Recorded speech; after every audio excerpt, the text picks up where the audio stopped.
Tickford Racing boss Tim Edwards says Nissan's Rick Kelly, not penalised driver Chaz Mostert, is to blame for the controversial pit lane collision during the second supercars race in Adelaide. When a safety car was called midway through the race, Mostert and Kelly crashed in the pit lane as much of the field chose to make a stop. The incident started with Mostert being released straight into the path of Kelly. Contact then left Mostert parked 90 degrees to oncoming traffic. Mostert was handed with a drive-through for the unsafe release. But Edwards has directed blame at Kelly for his failure to brake. "To be honest, I blame Rick," said Edwards. "That was the dumbest thing, just driving straight into the side of Chaz at full steam and taking himself out of the race. There's a middle pedal in the car, and he didn't touch it. Pretty stupid by him.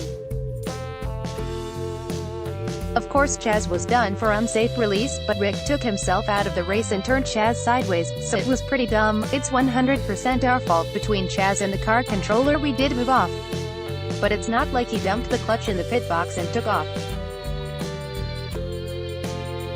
It's just a shame Rick didn't use the brake pedal." Kelly, however, said he initially had no opportunity to brake, assumed Mostert knew he was close. "Normally it's a close call, but this one wasn't," Kelly said. "I was right up alongside him when we hit. Once we hit I thought, he knows I'm there now, he'll straighten back up, but he didn't. He belted back into me a second time. I thought, he knows now, and then a third time, which spun him around in front of me. It was awkward for both of us." After the race, Mostert defined and apologized to Kelly. "At the end of the day I ruined Rick's race. I'm really apologetic for that. I never want to do that," said Mostert. "It's our car's fault for coming into the fast lane while there was another car there. We definitely deserved the penalty. What's sad is we damaged his car enough. I believe he went in the garage. It's the first time I've had a spin in pit lane, so I'll put that to the credentials." Kelly added that it was not up to Mostert to apologize, and instead the blame lay with his Tickford team. "He's come down and apologized, which is really good. It's pretty rare these days," he said.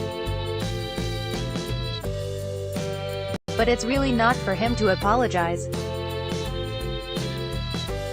It's one of those things that I believe at that point should still be in the control of him."